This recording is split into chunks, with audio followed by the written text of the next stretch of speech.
बिस्मिल्लाहिर्रहमानिर्रहीम। अस्सलाम वालेकुम डियर स्टूडेंट्स। नेक्स्ट लेक्चर हमारे पास है, इसका चैप्टर 11 का सेकंड लेक्चर है ये। उसमें हम आज प्रॉपर्टीज़ ऑफ सैम्पलिंग डिस्ट्रीब्यूशन को डिस्कस करेंगे, ठीक है। उससे पहले to discuss the relationship between the population and the sampling distribution हमें कुछ सिंबल्स हैं, इनको यूज़ करना है आगे। तो जैसे हम देखें ना, पॉपुलेशन साइज़ के लिए हम जो सिंबल यूज़ करते हैं, पॉपुलेशन साइज, उसके लिए जो हम सिंबल यूज़ करते हैं वो हमारे पास होता है कैपिटल N, ठीक है। और इसी तरह पॉपुलेशन मीन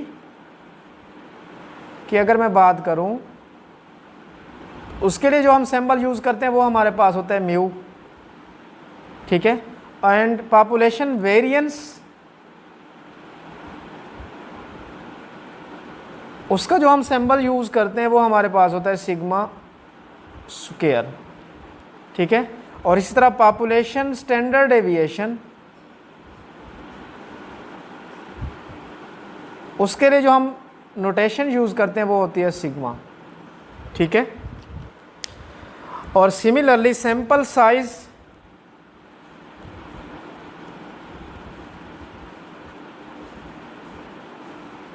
को हम स्मॉल n से रिप्रेजेंट करते हैं।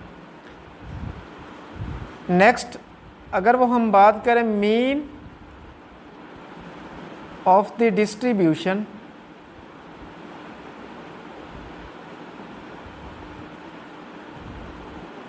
एक्स बार, उसके लिए जो हम मीन यूज़ करते हैं वो आपके पास होता है म्यू एक्स बार। ये basically sampling distribution, mean of the sampling distribution, इसको हम क्या पढ़ते हैं, mean of the sampling distribution. इसी तरह variance of the distribution x bar which is equal to, उसको हम रिप्रेजेंट करते हैं सिग्मा एक्स बार स्क्वायर से, ठीक है। सिमिलरली स्टैंडर्ड एरर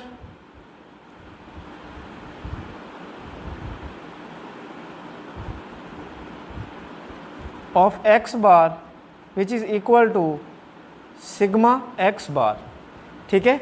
ये सैम्पलिंग डिस्ट्रीब्यूशन का स्टैंडर्ड डेविएशन कह लें या स्टैंडर्ड एरर कह लें। सैम्पलिंग डिस्ट्रीब्यूशन का ये वेरिएंस है और ये सैम्पलिंग डिस्ट्रीब्यूशन का क्या है, मीन है, ठीक है। तो इन नोटेशंस को, सिंबल्स को आप लोगों ने याद रखना है। तो अब हम प्रॉपर्टीज़ को डिस्कस करते हैं one by one, properties of the sampling distribution.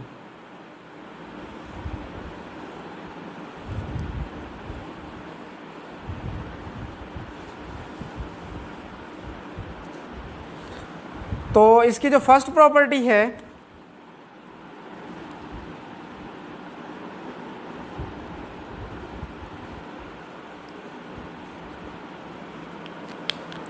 First property basically क्या है, the mean of the sampling distribution, the mean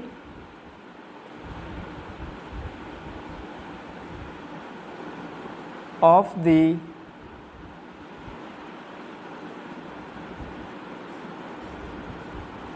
sampling distribution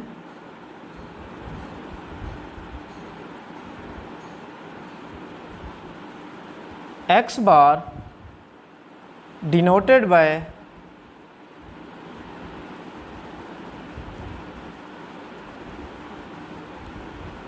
mu x bar, ठीक है, is equal to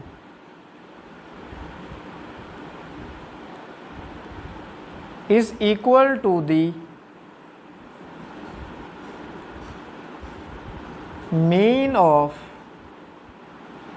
sample population, is equal to the mean of sample population। तो ये हमारे पास इसके equal होता है। यहाँ पर हमने क्या कहा, the mean of the sampling distribution x bar denoted by mu x bar which is equal to the mean of sample population, ठीक है। अगर इसको मैथमेटिकली यहाँ पर मैं राइट करूँ, मैथमेटिकली इसको हम यूँ लिखेंगे, the mean of the sampling distribution which is equal to mu x bar, और ये इक्वल होगा mean of the sample population, वो हमारे पास क्या होता है, म्यू होता है। और ये जो म्यू होता है वो इक्वल होता है एक्सपेक्टेड वैल्यू ऑफ एक्स, ठीक है, एक्सपेक्टेड वैल्यू ऑफ एक्स बार यहाँ पर कहेंगे, ये हमारे पास जो मीन है। ठीक है, तो ये हमारे पास इसकी फर्स्ट प्रॉपर्टी है। This theorem holds regardless of the sample size n or whether sampling is conducted with or without replacement। ये आपके पास थ्योरम दोनों केसेस में होल्ड कर सकता है, when sampling is done with replacement और sampling is done without replacement। तो इसकी अब सेकंड प्रॉपर्टी को अगर हम डिस्कस करें तो सेकंड प्रॉपर्टी बेसिकली क्या है, the variance of the sampling distribution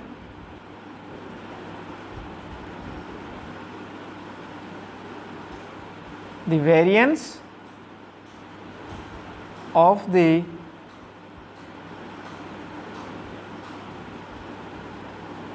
sampling distribution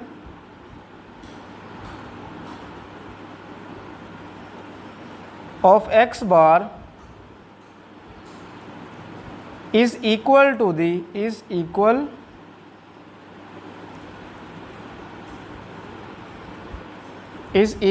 the variance of the sampled population, is equal to the variance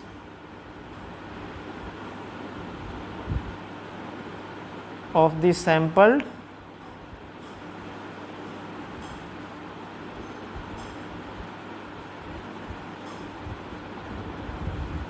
population।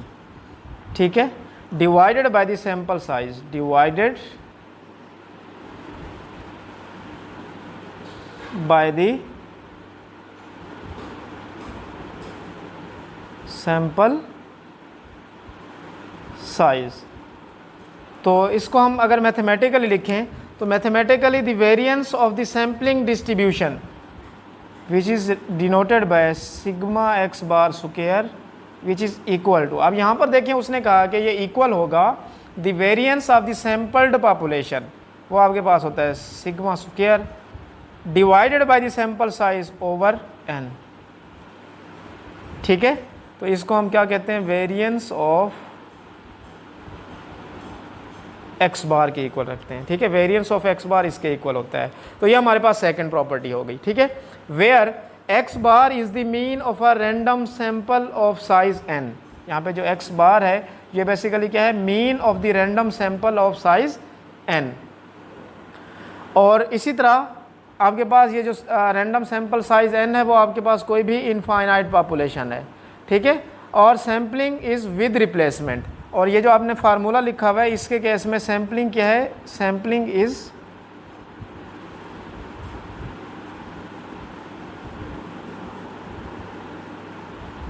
With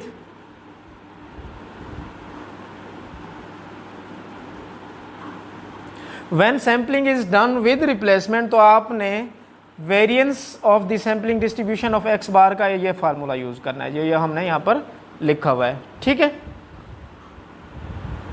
और इसी तरह अगर मैं इसका स्टैंडर्ड एरर लिखना चाहूँ तो then standard error will becomes sigma x bar which is equal to sigma square over n, इसका क्या आ जाएगा, होल का अंडर रूट आ जाएगा। अब इस स्क्वायर को ख़त्म करने के लिए तो ये अगेन क्या बन जाएगा, sigma over under root n। ये आपके पास क्या है, स्टैंडर्ड एरर है। ठीक है, however if the sigma is unknown, अगर इन केस ये हमें सिग्मा जो होता है, if sigma is unknown then it is replaced by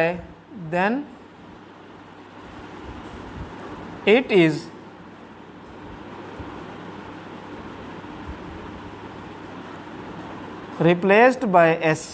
आपने इसको किससे रिप्लेस कर देना है, s से रिप्लेस कर देना है। ठीक है, the estimate of the standard error of x bar, s basically क्या है, the estimate of the standard error of x बार। तो इस फार्मूला को फिर हम यूँ लिख सकते हैं, S x bar which is equal to S over under root n। ठीक है, वेयर s क्या है आपके पास, where s is equal to summation X I minus X bar square over n minus 1, ये हमारे पास s है। ठीक है, यहाँ पर इसको नोटेशन थोड़ा हम चेंज डिफरेंट देते हैं। ये अभी हम पढ़ के आए थे, या आपके पास अगर पैरामीटर जो है हमारे पास अनबाइस्ड हो तो हम ये फार्मूला यूज़ करते हैं। ठीक है, नेक्स्ट इसकी प्रॉपर्टी है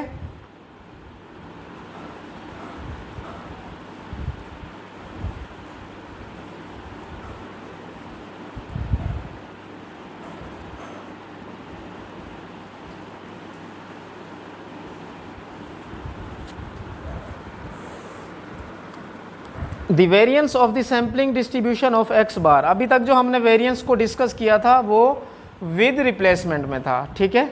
अब अगर हमारे पास the variance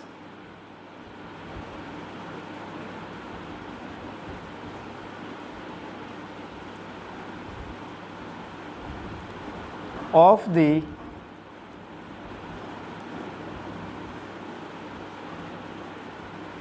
sampling distribution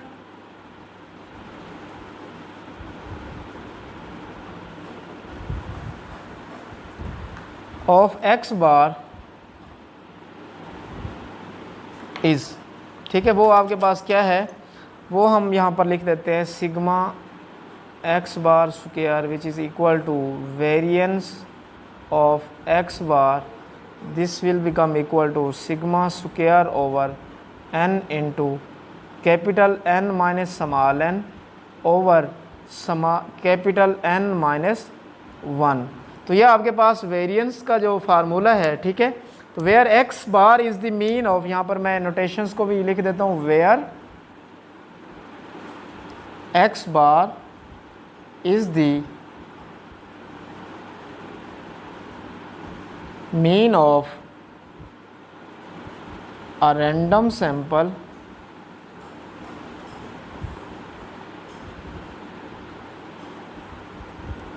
of size n drawn without replacement, drawn without replacement।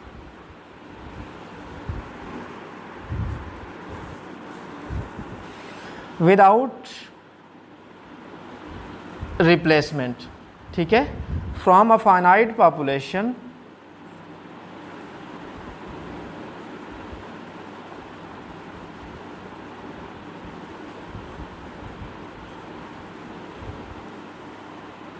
Of size capital N, ठीक है, with mean mu and variance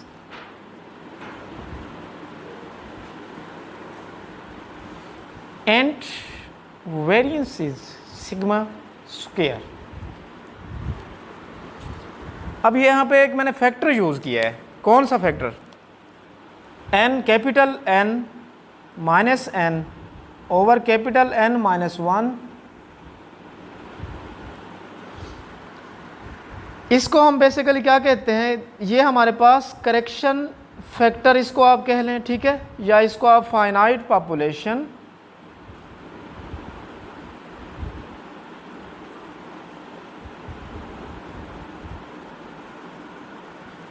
correction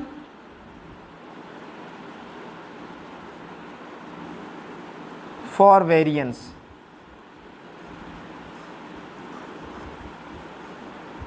इसको इन शॉर्ट आप लिखते हैं FPC,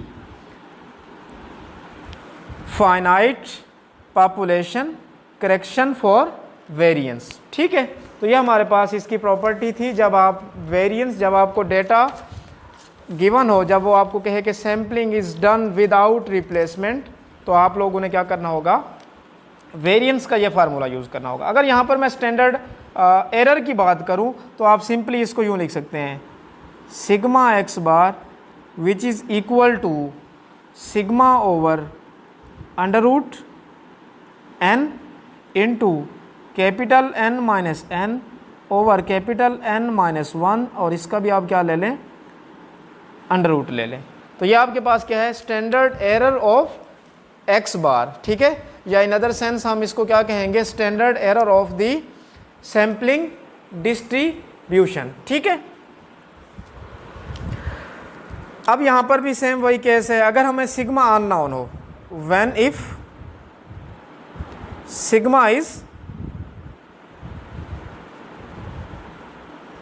अननोन, तो आप सिग्मा को रिप्लेस कर देंगे s से, तो s x bar s hat over under root n which is equal to n minus n over capital N minus 1, और इसका क्या आ जाएगा, अंडर रूट आ जाएगा। वेयर s हेट आपके पास क्या होगा, S hat is equal to summation X I minus X bar का square over small N minus one, और इसका क्या आ जाएगा आपके पास अंडर रूट आ जाएगा। तो ये सेम वही केस है कि अनबाइस्ड पैरामीटर्स के लिए ये हमारे पास फार्मूला यूज़ होता है। लास्ट हमारे पास एक थ्योरम है, वो है सेंट्रल लिमिट थ्योरम। ठीक है, तो उसको हम डिस्कस कर लेते हैं कि वो हमारे पास उसकी जो स्टेटमेंट है हमारे पास क्या होती है।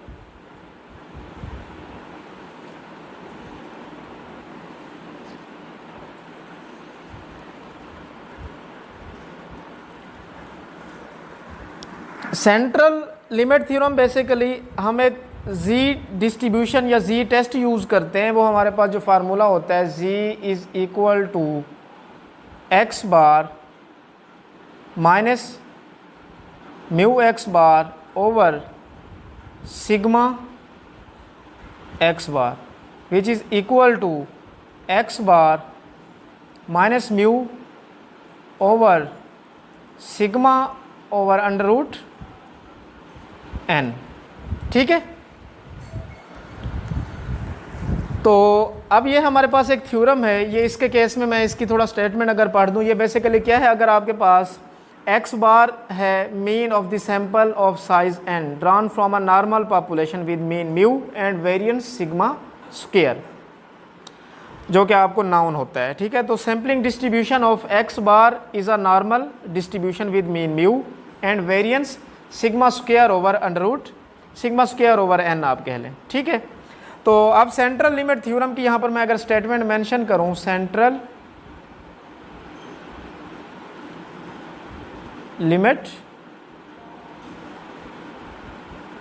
Theorem, central limit theorem basically for a large sample size के लिए यूज होता है। For a large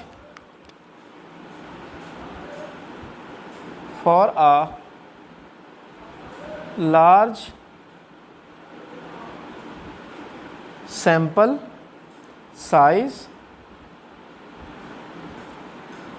the mean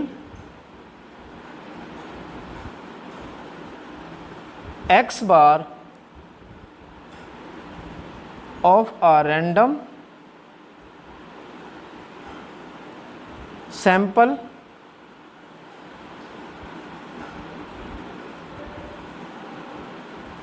from a finite population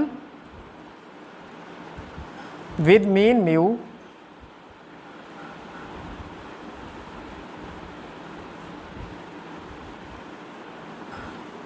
and finite variance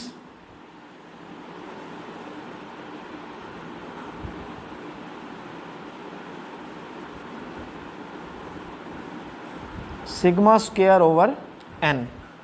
ठीक है, has a sampling distribution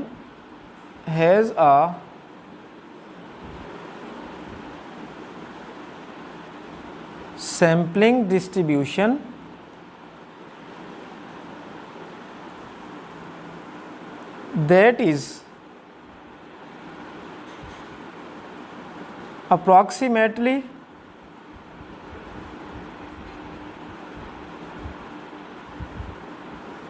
normal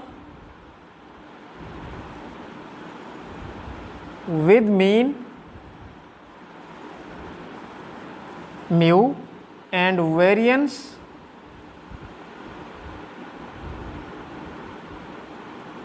sigma square over n regardless of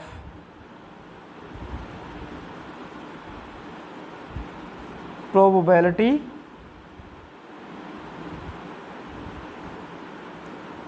distribution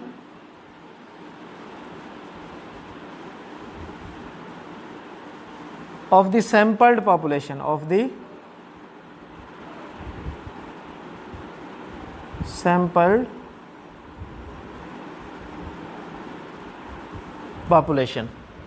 ठीक है, the larger the sample size the better will be the normal approximation, the larger the sample size the better will be the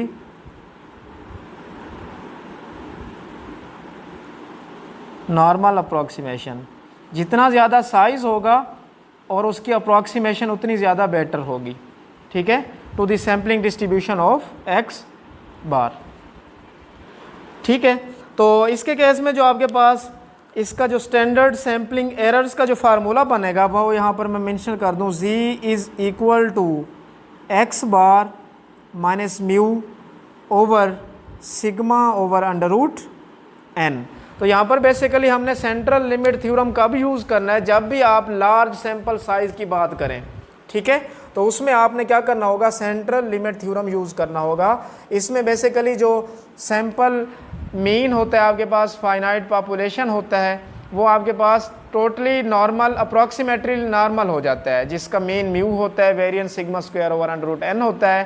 तो इसमें जैसे जैसे आपके पास size ज़्यादा होगा, आपके पास जो नॉर्मल अप्रॉक्सीमेशंस होगी वो बेटर होंगी। तो उसके केस में हम इस फार्मूला को यूज़ करेंगे। तो इंशाल्लाह नेक्स्ट लेक्चर में हम इसका न्यूमेरिकल देखेंगे कि sampling is done with replacement और sampling is done without replacement से हम किसी भी न्यूमेरिकल को कैसे सोल्व करते हैं।